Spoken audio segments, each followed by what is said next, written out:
بسم الله الرحمن الرحيم. Allah subhanahu wa ta'ala menjaga nabinya Muhammad sallallahu alaihi wasallam dari segala macam maksiat sebelum menjadi nabi. Jadi Nabi sallallahu alaihi wasallam itu terkenal tidak pernah ada satu pun kemaksiatan yang terjadi dalam hidup beliau. Seperti misalnya ada satu tradisi buruk orang-orang Quraisy zaman jahiliyah dulu, dan saya melihat ini masih terjadi sekarang ya. Pada saat ada acara perkawinan, mereka seringkali mendatangkan wanita-wanita, penari, penyanyi yang memamerkan auratnya, ya, melantunkan suaranya yang menjadi fitnah bagi kaum laki-laki. Dan ini terjadi di zaman jahiliyah.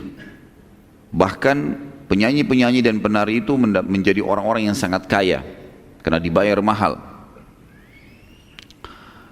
Nabi SAW waktu lagi mengembala kambing, dan beliau dari kecil tidak pernah ikutin acara seperti ini. Sempat teman-temannya datang dan menceritakan, "Hai Muhammad, acara perkawinan di Mekah ini penuh dengan begini dan begitu, makanan, minuman, dan terakhir disebutkan wanita-wanita yang menari-menari dan seterusnya." Kemudian Nabi SAW mengatakan, "Saya tidak pernah tahu itu dalam kehidupan saya, tapi saya coba ingin mengetahui bagaimana keadaannya." Ini belum sebelum jadi Nabi ya. Maka Nabi SAW pun berkata pada teman-temannya, "Maukah kalian bersedia untuk menjagakan gembalaan saya ini, dan saya ingin melihat apa yang sebenarnya kalian ceritakan itu." Bukan niatnya mau lihat wanita-wanita penari saja, tapi ingin mengetahui, bukan itu target, tapi ingin melihat secara umum acara ini. Subhanallah, baru saja Nabi SAW niat begitu, tiba-tiba beliau mengantuk berat, kemudian beliau tertidur. Tidak bisa, tertidur. Hari kedua, tertidur lagi. Hari ketiga, tertidur lagi. 3 hari berturut-turut Nabi SAW ingin melihat bagaimana pesta perkawinan orang-orang Mekah. Beliau selalu tertidur, dan ini disebutkan dalam sebagian buku-buku sirah, tidak semuanya. Dan ini menandakan Allah Subhanahu wa ta'ala menjaga, dan setelah itu tidak ada satupun ya, atau tidak lagi Nabi SAW ingin mendatanginya. Beliau mengatakan di dalam dirinya sendiri, kalau memang sudah 3 kali saya tertidur, berarti menandakan ini tidak boleh saya melihatnya. Sudah Nabi SAW tidak pernah lihat. Di antara hal yang lain teman-teman sekalian, tradisi jahiliyah, Amr bin Luhai yang dulu saya pernah sebutkan, dia mendatangkan patung di Mekah yang menerapkan beragam macam peraturan. Ada salah satu peraturan yang kita tidak bisa juga bahasakan itu unik ya, tapi buruk ya. Peraturan itu adalah orang-orang Mekah disuruh menjahit baju-baju khusus untuk tawaf, khusus untuk tawaf. Dan nanti berkembang, siapapun yang masuk ke Mekah disuruh untuk membeli dan memakai baju hasil buatan masyarakat Mekah. Karena peraturan ini, berkembanglah sebuah ide lagi, kalau seandainya orang-orang yang tidak mampu beli baju dari orang Mekah, maka tawafnya telanjang. Tawafnya telanjang, gitu kan? Sampai juga masalah di Mekah mereka menjadi hal yang biasa sekali telanjang, karena di Ka'bah saja mereka bisa tawaf sambil telanjang, apalagi kalau di luar kota atau di luar Ka'bah, di dalam kota Mekah itu sendiri.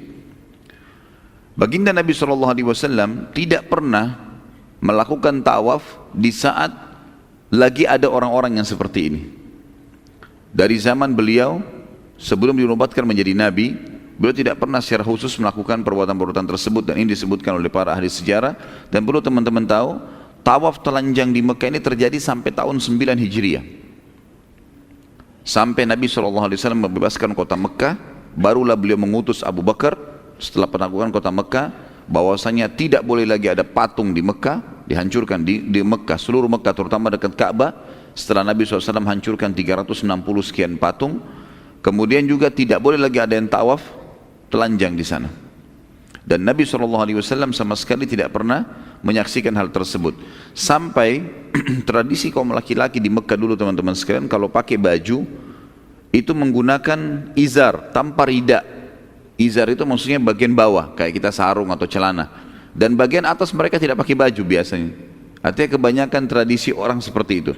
Kalaupun ada orang yang kaya raya punya kelebihan, baru dia menggunakan baju bagian atasnya gitu. Salah satu tradisi mereka adalah kalau mereka saling gotong royong mengangkat barang, batu misalnya, mau gotong royong untuk membangun sebuah tempat, maka supaya pundaknya nggak luka, mereka mencabut izarnya, sarung bagian bawahnya, itu sampai auratnya kelihatan, kemudian meletakkan di punggung untuk meletakkan batu, dan mereka tidak menganggap itu aib. Di dalam sebuah athar disebutkan, pada saat Nabi SAW mau mengangkat batu membantu sebagian keluarganya yang sedang membangun, maka orang-orang pada mengangkat batu-batu besar, dan Nabi SAW ikut partisipasi mengangkat batu besar itu. Kemudian tiba-tiba saja pamannya datang mengatakan, "Hai Muhammad." Salah satu pamannya, tidak disebutkan namanya dalam riwayat ini, tapi dikatakan salah satu pamannya mengatakan, "Hai Muhammad." Kalau tidak salah namanya Zubair di sini. Ya, salah satu paman Nabi SAW mengatakan bahwasanya, "Hai Muhammad, tidakkah kau buka izarmu dan kau letakkan di punggungmu agar punggungmu tidak luka?" Maka Nabi SAW mengatakan, "Saya tidak melakukannya." Beliau pun mengangkat batu tersebut, meletakkan, kemudian sebagian orang melakukan itu, maka Nabi SAW meninggalkannya. Nabi SAW meninggalkannya.